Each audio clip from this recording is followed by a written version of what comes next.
Hello, তোমরা অনেকেই আমার কাছে জানতে চাও যে আমি কিভাবে পড়াশোনা করি। যেহেতু আমার সামনে এইচএসসি, এখন আমাকে প্রতিদিনই এফেক্টিভলি পড়াশোনা করতে হয় যেন আমার সব কিছু ভালো মতো মনে থাকে। তো আজকে আমি তোমাদের সাথে শেয়ার করব যে আমি বাংলা প্রথম পত্রের কবিতাগুলো আসলে কিভাবে পড়ি। এই যে সহায়ক বইটা দেখতে পাচ্ছ, এটা আমি কিছুদিন আগে কিনে এনেছিলাম। এখানে কবি পরিচিতি, পাঠ পরিচিতি একদম পয়েন্ট আকারে সুন্দর করে দেওয়া আছে।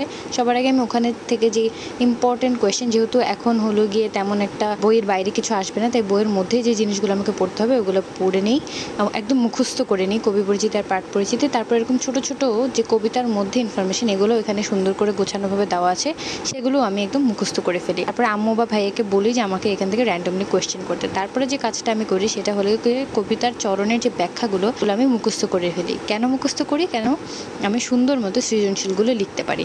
এরপরে পেছনে অনেক ধরনের সমাস এবং উচ্চারণ আছে, সেগুলো আমি প্র্যাকটিস করে ফেলি। সব কিছু ইনডেপথ পড়া হয়ে গেলে আমি আমার সাপ্লিমেন্ট থেকে কিংবা টেস্ট পেপার থেকে এমসিকিউ এনসিকিউগুলো সলভ